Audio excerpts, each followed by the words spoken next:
Well, opening round is over and it's finally time to get into the actual season. None of that opening round stuff. Now it's time for round one where we'll see all 18 teams take the field trying to search either for their first win or their second win. So let's get into previewing the round one action. Let's go.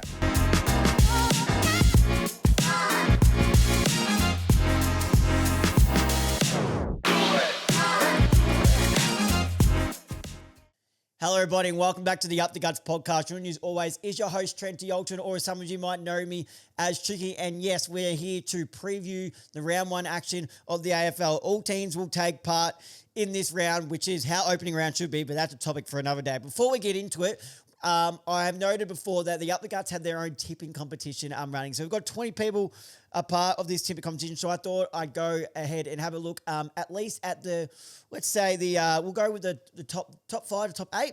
So we'll go ahead and have a look at that right now. Right, so on top of the leaderboard for the Up the Guts tipping competition, we have Glenn D, which in fact is my dad, who was the runners-up in last year. He took 4, and the reason he is ahead of everyone else that got 3 is because of the fact he went with the Bulldogs over the Brisbane Lions. And I was like, oh, why are you doing this? And he goes, I'm telling you, there's something about the Brisbane Lions. And he was proven right. So that's why he's ahead of that. And the rest of the people on 3, if we have here, we go Hodgie in second.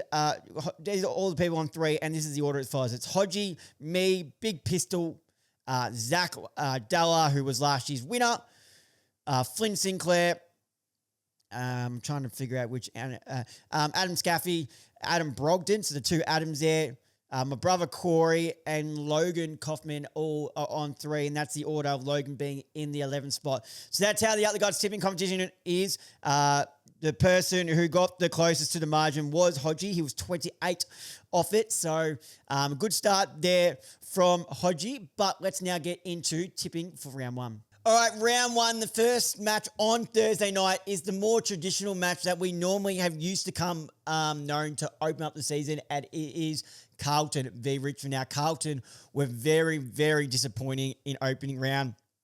Was pretty good in that first half, really good, was on top of the Sydney Swans in that first half, but then that second half, the floodgates just opened, and they'll be looking to respond to a lot of the criticism and a lot of the downfall that's come out, obviously with the Sam Docherty comments. They'll be wanting to prove people that, no, he is wrong, we can match it. When people match us in the contest, we can still match it. And I think Richmond is the perfect opportunity to try it. This is a game that Carlton just cannot lose as a Carlton's perspective, because Richmond are the young and up-and-comers. They got them last year, but Carlton need to win this one. And I'm actually going to be backing the Blues in this one, but I think it's not going to be that close. And I'm just going to go with we want to go down this way. I'm just going to go with a nice 18 points, so 3-goal margin there going the way of the Blues. Friday night, now the old rivalry, the line in the stand, it's the Bombers v the Hawks. Now, the Bombers have announced 3 debutants as I pull that up now. Shout out to Sench Footy, straight on top of it. So 3 signs to debut. As expected, Dyson Sharp will debut for the Bombers at midfielder. Max, I'm sorry if I'm getting his name wrong, Congianis will debut, as well as Huss Al-Akar will all debut there for the Essendon Bombers. So well done to them getting their first game there. They're not sure in behalf of the Hawthorn if they're having anyone debut or anyone new added to the squad, but they need to try something different. I think the Giants just overran them, and I think this is the perfect opportunity for the Hawks to get one on the board. But do not underestimate Essendon. I feel like they're going to be a team who are going to want to try and prove a point. They got some young talent that are starting to develop, but I don't think this will quite be the year. And Hawks should get this one done quite comfortably, but do not write the Bombers putting in a red-hot crack. They were actually quite impressive in their preseason game. Who did they verse again? If I just pull it up, for about 3 quarters, and then it was ran away with. If I just pull that one up, so... who was it in the preseason they played? Yeah, St Kilda. So while they went down by 43 points in the end, they were actually good for 2.5 to 3 quarters. So don't write off the Bombers having a red-hot crack, but I think the Hawks get this one done quite comfortably in the end, just overrunning them. Now, Saturday, we kick off 1:15 p.m. at the Marvel Stadium, and one of the most intense rivalries going around, and it was brought to fruition and more to life for the back scene of this rivalry. It's the Bulldogs v the Giants, both coming off really, really impressive wins. Obviously, Bulldogs beating the reigning back-to-back premiers, the Brisbane Lions, by 5 points in Brisbane, which is never an easy feat. And the Giants were not the favourites. Everyone thought this was going to be the Hawks this year, and they came out without a lot of their star players and really, really just dominated the Hawks. In the end, Clayton Oliver showing that he still has it. Finn Callahan, obviously, with his running capability. Jake Stringer is a different man on a contract year. I think we did know that, but he's just doing it again. It could be another season. I can pencil Jake Stringer in for 40-plus goals this season. It's a contract year. He's ready to show up. But as for this one, I'm being really, really impressed with the Bulldogs. As I mentioned in the preview saying, I think Ed Richards, if he's not already, is quickly becoming a top 10 player in the competition, which then allows when they need a score on the board or some more influence down in the forward line to allow Marcus Bontempelli to go forward.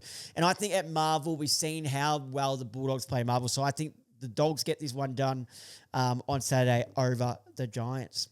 Another team that are going to want to respond is the Geelong Cats, and they host the Fremantle Dockers in their first game at 4:15 p.m. at GMHBA Stadium. Now, we know Geelong don't drop games at GMHBA Stadium unless they are playing the GWS Giants.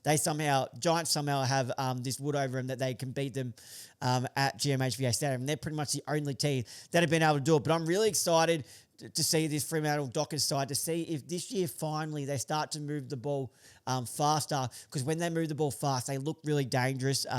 Hayden Young in there, hopefully he can stay fit playing that midfield role, and he's such a key pillar to that midfield, from midfield delivering the ball inside 450 with his neat kick. Really interested to see how they use Luke Jackson, if they're going to use him as a ruck or they're going to use him as an extra big body midfielder, as they flirted with in the preseason last year. Didn't end up doing it in season, but then they did it in the preseason match again this year. So it'll be interesting to see if they go along with that one. And then also how they play the three tools down in the forward line. Tracy, Voss, and Amos. Tracy and Voss are the 1 and 2, and Amos is that big question mark over him. So hoping Amos will need to put in a big performance, I think, in this early part of the season to prove that he is still can make it work among the big three, because Tracy and Voss pencil in their own names in that team straight away after their performances last year. But I'm going to be going with the Cats purely because it's at GMHBA Stadium, and they'll be looking to respond after a poor performance against the Gold Coast Suns in opening round. Doubleheader Saturday night. We started off with at the SCG 7:10 p.m. This is going to be an absolute ripper of a game. It is the Sydney Swans v the Brisbane Lions. Now, in the first game between the Sydney Swans and Carlton, we were sitting there going, all the hype was around the Swans, especially with adding Curnow into the side. There was some really big rats about Jai Sarong, who looked really impressive, mind you, in that back line for the Sydney Swans after coming across from the Hawks, and also with Errol Goulden playing a full season, being fit and playing as an inside mid. And then we saw that first half and we were just going, is this what all the talk is about? Then we got to the third quarter and they piled on 12 goals in a row, and then we said, okay, this is what the scary Swans and the dangerous Swans look like in 2026. The fact that they could pile on 12 quick goals in concession was absolutely unbelievable. And the Brisbane Lions are on demand. So they're going to be without Harris Andrews 3 weeks after he's swinging backward arm or forearm that got Artie Jones of the Western Bulldogs. They are challenging that. I think the tribunal is tonight, as I'm recording this on Tuesday night, or it's either tonight, the Tuesday night, or the Wednesday night. Zach Bailey got a week for his swinging elbow, so there's another one who I think Zach Bailey is one of their more important players forward to centre. And then they've also challenged Darcy Gardner's front on contact. Can't remember exactly who the player was, but he kind of caught him late, and so they're going to challenge that one. I don't see Harris Andrews getting off, so there's already that one down. Jack Payne's already injured. He's not coming back. So with Charlie Curnow down there, if Harris Andrews, which I expect Harris Andrews won't get off, but if Harris Andrews confirmed he doesn't get off, who's playing on Charlie? I don't. Is it going to be the young Zane Gillespie? If that's how you say his name, apologies if I said his name wrong. But is it going to be him? He's only going into his second game. I'm trying to think who else would play on him. No one's really coming to mind. Let me just pull up. This is doing it on the run.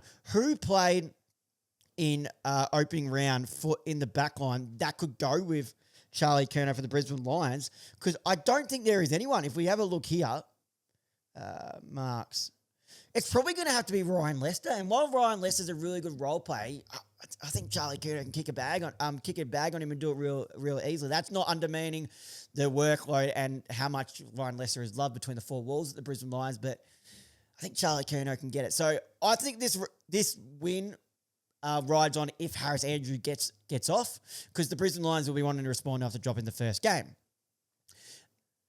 But if Harris Andrews doesn't get off, I think the Sydney Swans get it done quite comfortably. Actually, I'm even going to say I'm going to back the Sydney Swans either way. I think they're going to win either way, but how much will depend on if Harris Andrews is there, because other than that, I think Ryan Lester's going to have to be the man to take Charlie Curnow, and that's not the ideal matchup. And the other game happening on Saturday night at the MCG is the Collingwood Football Club v the Adelaide Crows, 7:35 p.m. The first look at the Adelaide Crows, who looked disappointing in the pre-season match. The same problems seem to be there of their midfield. 2-1 pace. Is Isaac, I want to pull it up. I think Isaac Rankin's still out. Isaac Rankin return date. We have a look here. Isaac Rankin suspended for a former bang. The key return date. Round 2. So, yeah, he's still got one more game to go till Isaac Rankin is back. I believe, I want to even say, did Riley Silthorpe, beauty about being a podcast, you can work this on the go. Like, this is, the review episode, guys, is going to be more in-depth. The preview one, as I record straight the next day, is going to be more on the fly, more of the feel. So, Riley Silthorpe, if we have a look, I want to say, okay, so yeah, he did injure himself with back soreness, but he's expected to play and be available for the game. So that's going to be a watch, that one, but I think he does get up, and I think they need him to get up because he could get a hold of it. Darcy Moore is set to return, but we know Darcy Moore can leak a few goals. So I think this is a midfield that Adelaide can try and match. What they do with Nick Dacos is going to be the big question. But purely being at the MCG and maybe in a Collins world, I'm going to back my boys, the Pies, in with this one in a close game. Moving on to Sunday, and it's the first look at both of these two teams in the regular season, North Melbourne v Port Adelaide. Now, if North Melbourne, they got their win in the preseason game, but Port Adelaide, everyone wrote off Port Adelaide, but they looked really good. I get it, it was against West Coast, but they moved the ball really, really fast. And I'm interested to see if they do play Connor Rosie off halfback or if they play him in the middle, because he looked really, really good through the middle of the ground against West Coast Eagles. I think it was 36 disposals he managed to get, and Zach Butters was about 38.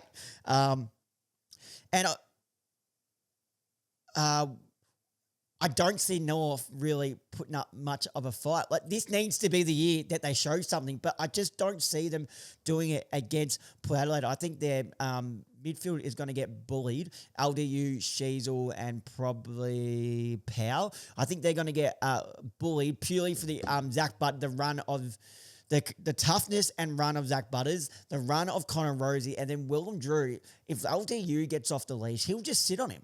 So I do not see them really even getting close. I'm interested to see how Todd Marshall goes in his new role down in the defence. And I'm trying to think, this is another game where Mitch Georgiades could really kick a bag. I can pencil Mitch Georgiades in for, I'm going to say 4+. So I'm going to be going with the power. The penultimate game of the round takes us to the MCG. It's the Melbourne Demons v St Kilda. Now, St Kilda obviously played an opening round, a narrow loss to the Magpies. And the Demons look exciting under new coach. Under new coach Stephen King. They look exciting. They look fast with the Pickett brothers. But I don't think they can match St Kilda. St Kilda need to play it. And now we see that the tag does work. I get it, it's one game, but Nas, he's not used to someone playing on him. But I don't think Melbourne have anyone that can purely run for him. So Nas could, and Asai Wagan and Malira could really get on top. And I think that will be the difference, how they get on top for the midfield. I like Sinclair staying at halfback, and Windhager looked like he's set at halfback now too. I'd still like him to come on the ball because he looked really good in the back end of last year on the ball, but looks good off halfback as well. So I'm going to be back in the Saints quite comfortably in this one, but I think the Melbourne will be exciting. Keep an eye on Cosy Pickett and even Latrell Pickett if he is picked.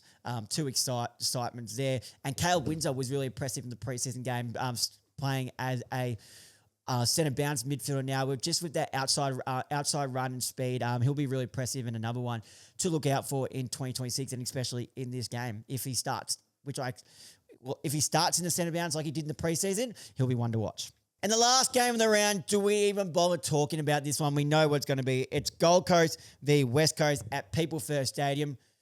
First of all, Gold Coast are one of the best teams in the comp at the moment. And it's at People First Stadium where we know they don't lose. Gold Coast win this, and Gold Coast win this by 80-plus points. No questions about it. So the Gold Coast Suns over the West Coast Eagles by 80-plus points. Let me click submit so I don't forget. And my tips are officially in. So just to backtrack over that, we go on Thursday night, Carlton by 18 points. Friday night, I'm going with the Hawks. Saturday games, I'm going the Bulldogs, the Cats, and the Swans and the Pies. Sunday, I'm going Port Adelaide, Saints, and the Gold Coast Suns. Well, yeah, there you have it, guys. There is my preview, my tips, and my predictions for the round one action in the AFL. Thank you guys for watching and listening along. If you're watching this on YouTube, make sure to leave a like and comment on this video, as likes and comments are really boosting the algorithm as of late. So make sure, let's put a real emphasis on doing that. If you did enjoy the video, please, guys, I would really appreciate it. Hit that subscribe button and turn the notification bell on so you're notified whenever we upload. If you are an audio listener and listening to this via Spotify and Apple Podcasts, the OGs, how we started this, make sure if you are watching this, listening to this, to hit that like and comment on this episode, hit that follow button, turn the notification bell on so you're notified whenever we upload. Share this off to a mate who's another diehard footy fan. And please, guys, remember to leave a 5-star rating on the show if you did enjoy it, because that does help push the show out there to newer listeners. Thank you guys for listening and watching along. And until next time, I'll see you guys then.